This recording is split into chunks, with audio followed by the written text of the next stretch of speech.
Hai Biu, saya doakan kalian dalam keadaan baik-baik saja dan sehat walafiat serta dimudahkan segala urusannya. Amin. Dalam episode sebelumnya, kita menyaksikan Shenan membawa Putri Chu dan memasuki suatu penginapan. Di dalam penginapan tersebut, Shenan merasakan aura membunuh dari para orang-orang yang ada di dalamnya. Di sini, Shenan pun ingin segera pergi dari penginapan itu. Nampak paku-paku yang ingin masuki penginapan itu. Nih paku-paku ingin berikut berjoget, Biu. Sebelum Shenan berbalik dan meninggalkan penginapan itu, nampak seorang pria mendatangi Shenan untuk meminta Shenan agar bertahan dan menginap di tempatnya. Dan Shenan pun menjawab, aku tidak ingin menginap. Setelah orang itu melihat Putri Chu, dia mengatakan lagi, Nona ini begitu kesakitan, alangkah baiknya jika Tuan menginap di sini saja. Setelah Shenan berpikir dan melihat keadaan Putri Chu, akhirnya Shenan memutuskan untuk menginap di tempat itu.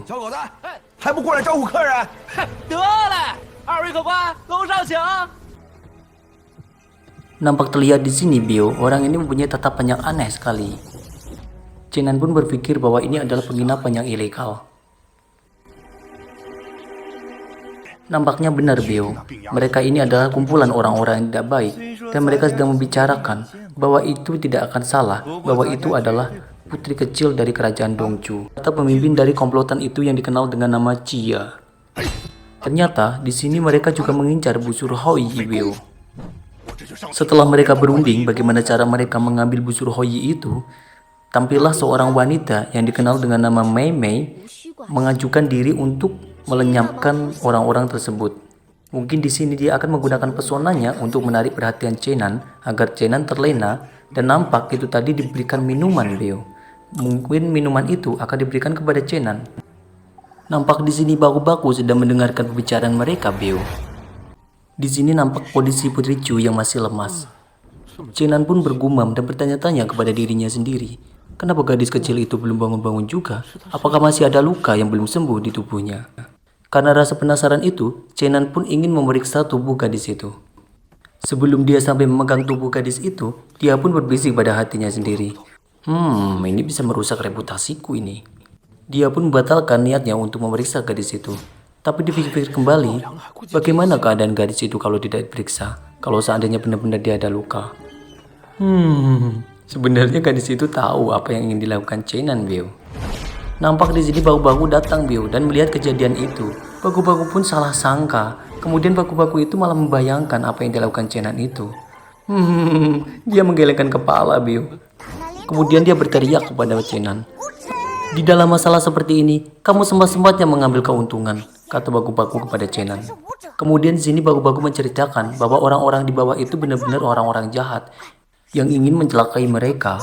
Kemudian si paku-paku ini menyarankan agar segera meninggalkan penginapan itu, menyelinap kabur lewat jendela katanya. Di sini pun Shenan menyela, itu sangatlah sulit karena aku harus membawa gadis kecil ini dengan menggendongnya, kemudian aku harus berlari. Seandainya itu cuma aku aja, mungkin itu sangat mudah. Tapi dengan adanya gadis ini, mungkin itu sangat susah.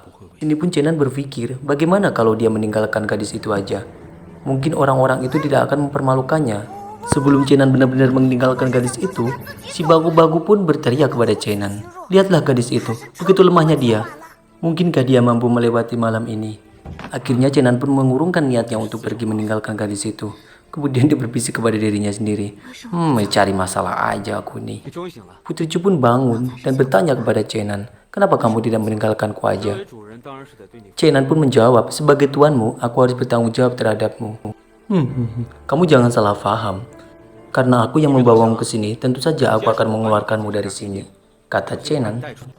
Putri Chu pun berkata, mungkin orang-orang ini menargetkannya dan busur Hoi. Kemudian putri itu pun memohon kepada Shenan agar bersedia mengantarkan busur Hoi kepada kekaisaran Dongchu kembali dan meninggalkannya di sini saja. Lagian dia akan mati di sini karena dia terkena serangan balik dari busur Hoi. Mendengar itu pun Shenan kebingungan, bagaimana busur ini bisa melukai seseorang? Padahal busur ini adalah senjata ilahi. Bagaimana busur ini bisa melukai orang? Jangan-jangan busur ini telah diberi kutukan, kata Shenan. Putri itu pun menimpali lagi, sepertinya kau tahu persis dengan busur ini. Ya iyalah, itu kan senjata leluhur Shenan, Bio. Kemudian Shenan bertanya kepada Putri Chu, bagaimana kisahnya busur ini bisa sampai ke kerajaan Dongchu? Kemudian putri itu pun menjawab, kamu tidak tahu ceritanya. Tapi sebelum menjawab, putri itu malah pingsan duluan. Dan Putri Chu itu pun menyuruh Chenan untuk meninggalkannya di sini. Cepatlah pergi dari sini, kata putri itu. Chenan pun menjawab, jika aku ingin pergi, aku akan pergi bersamamu, kata Chenan. Keren sekali Chenan nih. Si bagu-bagu ini pun menunjukkan teratai peri api kepada Chenan. Dan Chenan pun teringat, oh iya ada teratai peri api itu. Apakah bisa ya untuk menyembuhkannya? Kita coba aja untuk menyembuhkannya. Sepertinya itu berguna, ujar bagu-bagu di belakang Chenan. Setelah memberikan teratai peri api itu, si Putri Chu pun bangkit Beo. Kemudian dia berdiri. Kemudian dia ke sana kemari. Dia sedang mencari air Beo. Nampaknya dia kepanasan di sini. Ya, dia kepanasan Beo. Kemudian dia marah kepada Chenan. Apa yang telah kamu berikan kepadaku? Itu adalah teratai peri api, kata Chenan. Teratai peri api? Ini sangatlah sulit diserap oleh tubuh secara langsung. Putri pun segera memanfaatkan kekuatannya untuk mencerna teratai peri api itu. Tapi sayangnya Beo, di sini Putri Chu itu kehabisan tenaga. Dia kekurangan kekuatan internal dan lemas dia Beo.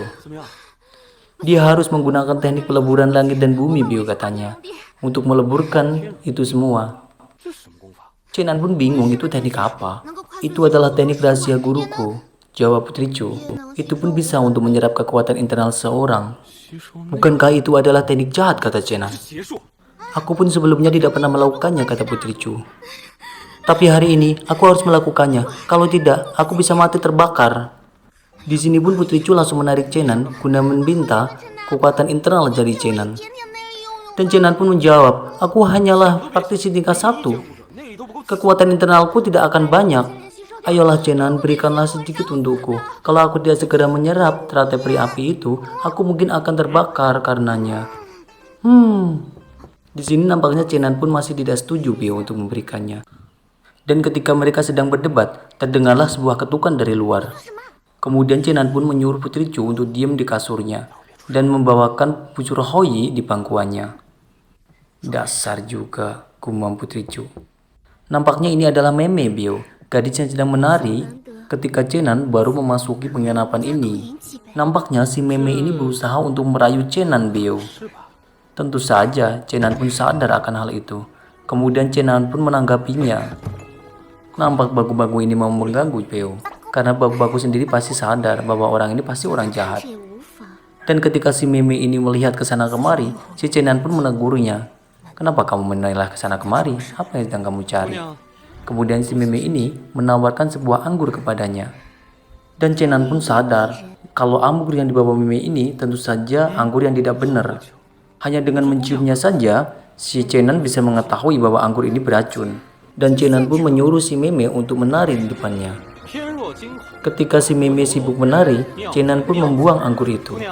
Nampak berasap Beo anggurnya. Chenan pun mengajak Meme menari. Dan Chenan pun mencium bau harum dari Meme. Ini adalah harum osmatus, kata Chenan. Melihat Chenan tidak bereaksi terhadap anggur yang diberikannya, Meme pun berusaha memberikan anggurnya lagi kepada Chenan. Tapi di sini Chenan berusaha menghindarinya, kemudian menyergapnya. Dan dia sengaja menumpahkan semua anggur yang dibawa Meme. Melihat semua anggur yang dibawanya telah tumpah, Meme pun segera meninggalkan tempat itu. Sambil berkata, kamu akan mendapatkan hukuman, kata Meme. Harus dihukum, kata Chenan. Melihat si Mei keluar dari kamar Chenan dengan muka cemberut, para komplotan itu pun berkata, jika Nona Mei tidak bisa melakukannya, biar kami saja melakukannya. Diam, kata Nona Mei. Dia milikku. Nampak penjaga di luar penginapan sedang diserang seorang Beo. Dan nampak ada sesuatu yang datang. Di sini ditampilkan Meme kembali lagi ke kamar Chenan. Tapi dia tidak melihat siapapun di kamar tersebut. Dan dia segera menghampiri kamar tidur yang ada di situ Beo. Belum sampai melihati kamar tidur itu, Chenan dari belakangnya sudah menodongkan sebuah pisau Beo kepada gadis itu. Di sini Chenan pun curiga, kok baunya tidak seperti gadis tadi. Gadis tadi menggunakan harum osmatus. Ini nampaknya aromanya lain, gumam Chenan. Chenan asik berpikir, dia tiba-tiba diserang oleh gadis itu. Dan perkelahian terjadi, sampai mereka masuk di dalam tempat tidur tersebut. Lalu mereka bergulat di dalamnya. Ketika asik bergulat, ternyata di situ ada Putri Chu yang melihat mereka. Kemudian Putri Chu itu bilang kepada mereka, kakak, ternyata Beo, gadis yang datang saat ini itu bukan Mei yang tadi. Tapi ini adalah kakak dari Putri Chu, yaitu Chu Xiang yang sedang menaiki seekor harimau yang diperkenalkan di episode sebelumnya, Biu. Di sini pun Putri Cuyu memarahi Chenan karena telah menyinggung kakaknya. Chenan pun beralibi kalau dia sendiri tidak tahu. Dia sangkanya itu adalah wanita yang tadi, yaitu maksudnya si Meme tadi, Biu. Di sini pun Chu Xiang atau kakak Cuyu menyuruh Chenan untuk memberikan kekuatan internalnya kepada Cuyu agar Cuyu bisa menyerap teratai peri api tadi yang sudah dimakannya. Di sini sebenarnya Chenan masih tidak mau kekuatannya diserap oleh Cuyu. Apalagi dikhawatirkan kalau orang-orang yang ada di bawah itu bisa mengetahui ketika hal itu terjadi. Dan Chenan pun berpikir, tapi di sini masih ada kakak Cuyu yang bisa melindungi mereka. Dan akhirnya Chenan pun bersedia diserap internalnya oleh Cuyu. Tapi dengan syarat dia cuma menyerap 10%-nya saja. Atau bahkan kalau bisa lebih sedikit daripada itu, 5% dah. Tenang saja, aku hanya perlu sedikit, kata Cuyu. Cuyu pun berkata, saat menggunakan metode peleburan langit dan bumi, tidak ada yang boleh mengganggunya. Dan di sini Cuyu pun bersiap untuk memanfaatkan kekuatannya guna menyerap kekuatan Chenan. Dan Cuyu pun mulai menyerap kekuatan Chenan. Sedikit demi sedikit kekuatan Chenan pun terserap olehnya. Dan Chenan pun berkata, "Oi, penyihir kecil, jika kau sudah merasa cukup untuk menyerapnya, segeralah berhenti untuk menyerapnya." Tapi Biu, ketika mereka mau berhenti untuk menyerapnya, ternyata kekuatan internalnya itu tetap mengalir, Biu. Dan Chenan mengalirkan seluruh kekuatan internalnya ke dalam tubuh Cuyu, Biu. Sampai si Chenan sendiri itu merasa bahwa dia akan kehilangan semua energi internalnya, Biu. Dan dia akan menjadi orang yang cacat. Itulah yang dikatakan Chenan. Waduh, bahaya ini, Biu.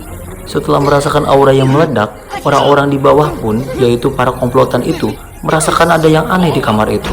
Kemudian mereka segera masuk kamar itu dan menyerang kamar itu. Tapi di sini ada Chu Xiang yang menolong mereka untuk menghambat orang-orang itu dan bertarung kepada orang-orang itu. Di sini Chu Xiang menggunakan sebuah mantra, Biu. Mantra itu pun ditempel-tempelkan Chu Xiang di setiap tiang-tiang itu. Dan kemudian tiang-tiang itu tiba-tiba meledak, Biu. Dan ketika sisa-sisa komplotan itu ingin menyerang Chu Xiang, tiba-tiba saja macan dari Chu Xiang itu pun datang, Biu, dan segera menerkam satu-satu orang itu. Ya, habis deh mereka sekarang. Di situasi yang berbeda, di sini Chenan dan Cuyu masih menggunakan metode yang tadi.